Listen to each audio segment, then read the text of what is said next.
15 फरवरी 2019 जमीन से हजारों किलोमीटर ऊपर अंतरिक्ष में भारत की थर्ड आई रॉ की एक हाई रिजोल्यूशन स्पाइस सैटेलाइट अपनी ऑर्बिट में घूम रही थी। अचानक एक एन्क्रिप्टेड कमांड अपलोड होती है। सैटेलाइट अपने पुराने पाथ से हटती है और उसका फोकस पाकिस्तान के खैबर पख्तूनख्वा इलाके के एक सुनसान पहाड़ी इलाके पर लॉक हो जाता है। यह जगह थी बालाकोट। नीचे जमीन पर भी कुछ अजीब हो रहा था। पठानी सूट पहने, चेहरे पर गमछा लपेटे दो आदमी इस पहाड़ी कैंप के इर्द गिर्द घूम रहे थे। ये आम पठान नहीं थे, ये रॉ के एजेंट थे। इन एजेंट्स ने जो देखा उसने उनके भी रोंगटे खड़े कर दिए। ये कोई मामूली कैंप नहीं था, ये एक किला था जिसे जंगलों के बीच छुपाया गया था। यहां ट्रेनिंग चल रही थी। 500 से ज्यादा आतंकवादी जिहाद की तैयारी कर रहे थे। इंटेलिजेंस रिपोर्ट्स के मुताबिक ये वही जगह थी जहां कभी अजमल कसाब जैसे दरिंदों को ट्रेन किया गया था। और सबसे खौफनाक खबर यह थी कि आने वाले कुछ ही दिनों में 300 नए रिक्रूट्स यहां पहुंचने वाले थे। रॉ एजेंट्स ने अपनी जान की बाजी लगाकर उस कैंप की चप्पे चप्पे की तस्वीरें ली। ये तस्वीरें और ग्राउंड इंटेल नई दिल्ली के रॉ हेडक्वार्टर में पहुंची। रॉ चीफ अनिल धस्माना समझ गए कि अगर इसे अभी नहीं रोका गया तो तबाही मचना तय था। इस इंटेल के मिलते ही भारत के इतिहास का सबसे बड़ा और सबसे खतरनाक कोवर्ट ऑपरेशन शुरू होने वाला था। यह था ऑपरेशन बंदर। 14 फरवरी 2019 भारत के इतिहास में यह दिन ब्लैक डे के नाम से दर्ज है। जम्मू श्रीनगर नेशनल हाईवे 44, दोपहर का वक्त सीआरपीएफ का काफिला जिसमें 78 गाड़ियां शामिल थीं, अपने रास्ते पर आगे बढ़ रहा था। इन ट्रकों में बैठे थे हमारे 2500 जवान। उन्हें अंदाजा भी नहीं था कि अगले ही पल उनकी दुनिया हमेशा के लिए अंधेरे में डूबने वाली है। काफिला अभी 15 मिनट ही चला था कि एक कनेक्टिंग रोड से एक गाड़ी हाईवे पर आती है। यह गाड़ी नॉर्मल नहीं थी, इसमें 300 किलो RDX भरा हुआ था। सीआरपीएफ के ड्राइवर कुछ समझ पाते उससे पहले ही उस गाड़ी के ड्राइवर ने अपनी गाड़ी काफिले के एक बस से टकरा दी। एक तेज धमाका हुआ, इतना तेज कि कई किलोमीटर दूर तक जमीन हिल गई। आग का एक गुब्बारा आसमान में उठा और देखते ही देखते हमारे 40 बहादुर जवान वीर गति को प्राप्त हो गए। इस कायराना हमले की जिम्मेदारी ली पाकिस्तान में बैठे आतंकी संगठन जैश-ए-मोहम्मद ने। उसका लीडर मसूद अजहर, जो बहावलपुर में बैठकर भारत की तबाही के सपने देख रहा था, उसने सोचा था कि भारत हमेशा की तरह कड़ी निंदा करेगा, डोजियर देगा और चुप हो जाएगा। लेकिन वो भूल गया था कि ये 2019 का भारत है। वो भारत जो अब चुप नहीं बैठता, वो भारत जो घर में घुसकर मारता है।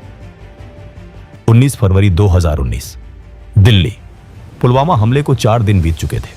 रॉ चीफ अनिल धस्माना सीधा प्रधानमंत्री नरेंद्र मोदी के रेजिडेंस पर पहुंचते हैं। मीटिंग रूम में पीएम मोदी के अलावा national security advisor Ajit Doval, defence minister और तीनों सेनाओं के प्रमुख मौजूद थे। पीएम मोदी की आंखों में वो दर्द था जो हर हिंदुस्तानी महसूस कर रहा था। उन्होंने आर्मी, नेवी और एयर फोर्स के चीफ्स से साफ शब्दों में कहा, बहुत हो गया। हर बार हम सब्र करते हैं और वो इसे हमारी कमजोरी समझते हैं। इस बार मुझे एक्शन चाहिए। तभी रॉ चीफ धस्माना ने प्रोजेक्टर पर बालाकोट कैंप की हाई रिजोल्यूशन सैटेलाइट इमेजेस दिखाई और कहा, सर, ये जैश का सबसे बड़ा ट्रेनिंग कैंप है। यहां मसूद अजहर का भाई और टॉप कमांडर्स मौजूद हैं। अगर हमने इसे हिट किया तो जैश को रिकवर होने में 10 साल लग जाएंगे। आर्मी चीफ ने कहा, सर, हमने उरी के बाद सर्जिकल स्ट्राइक की थी जमीन के रास्ते, लेकिन इस बार दुश्मन सतर्क है, पूरा बॉर्डर हाई अलर्ट पर है। तभी अजीत डोवाल ने कहा, अगर आज हम चुप रहे तो वो हमारी खामोशी को कमजोरी समझेंगे। वो फिर आएंगे, फिर हमारा खून बहाएंगे। इस बार हमें दुश्मन के दिमाग में खौफ पैदा करना होगा, ऐसा खौफ जो उनकी नस्लों को याद रहे। पीएम मोदी अपनी कुर्सी पर शांत बैठे थे। उन्होंने सबकी बात सुनी। कुछ पल के लिए कमरे में बिल्कुल सन्नाटा छा गया। फिर पीएम खड़े हुए। उन्होंने एयरफोर्स चीफ BS धनोआ की तरफ देखा और पूछा, चीफ, क्या आप तैयार हैं? एयर चीफ धनोआ ने बिना एक पल गंवाए कहा, सर, हम उनके लिए धरती पर ही नरक बना देंगे। पीएम ने एक गहरी सांस ली और कहा, गो अहेड, लेकिन याद रहे मुझे सिविलियंस का नुकसान नहीं चाहिए, सिर्फ आतंकी और उनके हैंडलर्स का सफाया होना चाहिए। इस एक डिसीजन ने ऑपरेशन को हरी झंडी दे दी थी। इस ऑपरेशन का नाम था ऑपरेशन बंदर। बंदर क्यों? क्योंकि रामायण में लंका को जलाने का काम हनुमान जी ने किया था और आज रात IAF की वानर सेना आतंकियों की लंका जलाने निकली थी। रॉ को काम पर लगाया गया। उन्हें ढूंढना था एक ऐसा टारगेट जो पाकिस्तान आर्मी का ना हो लेकिन आतंकियों का हो। एक ऐसा टारगेट जहां सिविलियंस ना मरे लेकिन टेरर का इंफ्रास्ट्रक्चर तबाह हो जाए। रॉ की इंटेलिजेंस फाइल्स से एक नाम निकल कर आया, जावा टॉप बालाकोट। खैबर पख्तूनख्वा के घने जंगलों में एक पहाड़ी के ऊपर जैश ए मोहम्मद का सबसे बड़ा ट्रेनिंग कैंप। वहां मसूद अजहर के भाई और टॉप कमांडर्स की मौजूदगी की खबर थी। ये LOC से 70 किलोमीटर दूर था। वहां तक पहुंचने का मतलब था पाकिस्तान के पूरे एयर डिफेंस सिस्टम को भेदना। पाकिस्तान को डर था कि भारत फिर से सर्जिकल स्ट्राइक करेगा, इसलिए उन्होंने अपनी पूरी फौज बॉर्डर पर लगा रखी थी। उन्हें सपने में भी अंदाजा नहीं था कि भारत इस बार जमीन से नहीं, आसमान से मौत बरसाएगा। प्लान सेट था, अब बारी थी एग्जीक्यूशन की। 20 से 24 फरवरी तक बेंगलोर में होने वाले एरो इंडिया शो को कैंसिल नहीं किया गया। दुनिया को दिखाने के लिए एयरफोर्स चीफ और बड़े ऑफिसर्स वहां पार्टियां अटेंड कर रहे थे, स्पीच दे रहे थे। मीडिया को लगा कि भारत शायद डिप्लोमेटिक प्रेशर बनाएगा, लेकिन असली एक्शन चल रहा था ग्वालियर एयरबेस पर। ग्वालियर में मिराज 2000 जेट्स का स्क्वाड्रन मौजूद था। अचानक ग्वालियर बेस को सील कर दिया गया। बहाना बनाया गया कि वहां कोई रूटीन इंस्पेक्शन है। पायलट्स को मोबाइल फोन यूज करने की मनाही थी। उन्हें अपनी फैमिलीज को भी बताने की इजाजत नहीं थी कि वो कहां जा रहे हैं। साथ ही कश्मीर और राजस्थान बॉर्डर पर IAF ने अपने जेट्स को लगातार उड़ाना शुरू कर दिया। रोज रात को जेट्स उड़ते, बॉर्डर के पास जाते और वापस आ जाते। ये एक साइकोलॉजिकल गेम था। पाकिस्तान के रडार ऑपरेटर्स रोज ये देखते और सोचते कि शायद ये नॉर्मल पेट्रोलिंग है। धीरे धीरे उनकी सतर्कता कम होने लगी। वो इस पैटर्न के आदी हो गए। ISI के एजेंट्स जो भारत में फैले हुए थे, वो भी कंफ्यूज थे। कोई सॉलिड इंटेल नहीं मिल रही थी। पायलट्स को क्रिस्टल मेज मिसाइल्स और स्पाइस 2000 बम्स के साथ ट्रेन किया गया। पायलट्स को क्रिस्टल मेज मिसाइल्स और स्पाइस 2000 बॉम्ब्स के साथ ट्रेन किया गया। स्पाइस 2000 एक ऐसा बॉम्ब जो बिल्डिंग की छत में छेद करता है, अंदर घुसता है और फिर फटता है, ताकि बाहर का ढांचा खड़ा रहे लेकिन अंदर सब कुछ राख हो जाए। 26 फरवरी 2019 रात के 3 बज रहे थे। मौसम खराब था, बादल घने थे और बारिश हो रही थी। एयरफोर्स चीफ धनुआ दिल्ली के वॉर रूम में बैठे थे। उनके मन में एक ही डर था, क्या मौसम की वजह से मिशन कैंसिल करना पड़ेगा? लेकिन किस्मत भी बहादुरों का साथ देती है। बारिश रुक गई और कमांड मिलती है, टेक ऑफ। सबसे पहले IAF ने कुछ जहाजों को बहावलपुर और लाहौर की तरफ भेजा। पाकिस्तानी रडार ऑपरेटर्स पैनिक में आ गए। उन्हें लगा इंडिया लाहौर पर अटैक करने वाला है। पाकिस्तान एयरफोर्स ने अपने जेट्स साउथ की तरफ भेज दिए। दुश्मन का ध्यान बढ़ते ही मिराज 2000 का मेन पैकेज चुपचाप नॉर्थ से हिमालयन वैलीज में नीचे उड़ते हुए बालाकोट की तरफ बढ़ा। ये टेरेन मास्किंग टेक्निक थी, पहाड़ों की आड़ में उड़ना ताकि रडार पकड़ ना सके। जैसे ही वो LOC के करीब पहुंचे, मिराजेस ने एल्टीट्यूड गेन किया, टारगेट लॉक किया और 5 स्पाइस 2000 बम्स रिलीज कर दिए। स्पाइस 2000 बम्स सीधे जैश के कैंप पर गिरे। एक के बाद एक 5 धमाके हुए। जो आतंकी अपने बिस्तरों में सो रहे थे, जो सपने देख रहे थे भारत को बर्बाद करने के, वो नींद में ही मौत की गोद में चले गए। पायलट्स ने कोड वर्ड बोला, बंदर मारा गया और वापस इंडियन एयर स्पेस में लौट आए। यूसुफ अजहर, मसूद अजहर का साला, जो उस कैंप को चला रहा था, वो भी उसी मलबे में ढेर हो गया। उस रात वहां 300 से ज्यादा आतंकी मारे गए। PM मोदी, जो रात भर जाग रहे थे, उन तक खबर पहुंची। उनके चेहरे पर एक मुस्कान थी। 40 जवानों का बदला ले लिया गया था। सुबह होते होते पूरी दुनिया में खबर फैल गई कि भारत ने पाकिस्तान के घर में घुसकर मारा है। 27 फरवरी 2019 पाकिस्तान की आवाम और सेना सदमे में थी। उनकी नाक कट चुकी थी। उनका एयर डिफेंस सिस्टम फेल हो चुका था। अपनी इज्जत बचाने के लिए और अपने लोगों का गुस्सा शांत करने के लिए पाकिस्तान मजबूर था रिटेलिएट करने के लिए। सुबह के 10 बज रहे थे। पाकिस्तान एयरफोर्स ने अपने सबसे बेहतरीन fighter jets American made F-16S को भेजा। उनका मकसद था भारत के मिलिट्री इंस्टॉलेशंस पर बम गिराना, ताकि वो दिखा सकें कि वो भी कमजोर नहीं है। लेकिन इंडियन एयरफोर्स तैयार थी। रडार्स ने पाकिस्तानी जेट्स को डिटेक्ट किया। श्रीनगर एयरबेस पर सायरन गूंज उठे। वहां मौजूद थे wing commander Abhinandan Varthaman.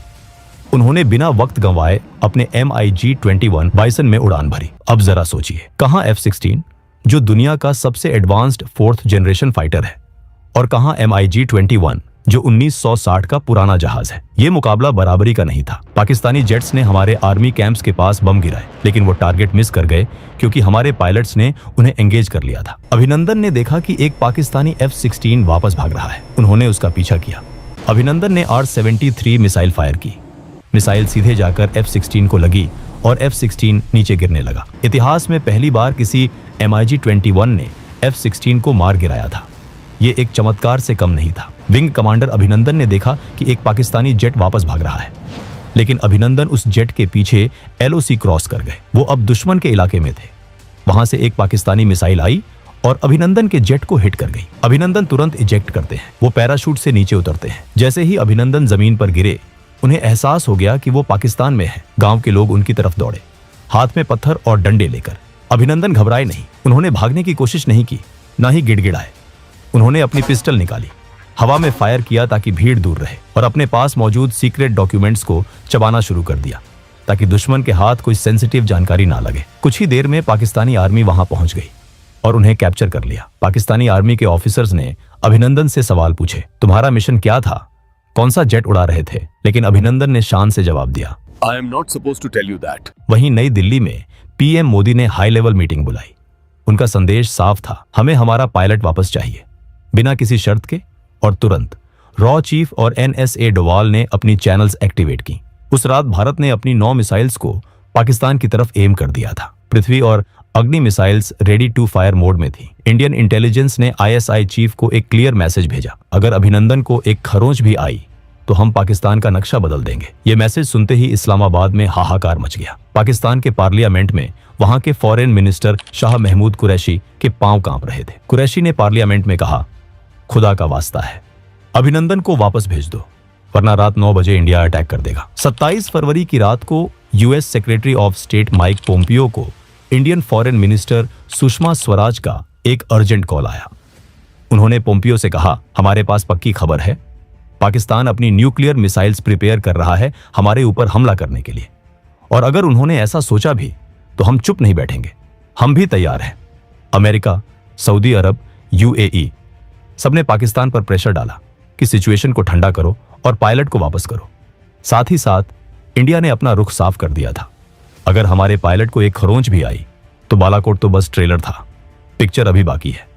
India ने अपने नेवी शिप्स को कराची की तरफ मूव करना शुरू कर दिया था।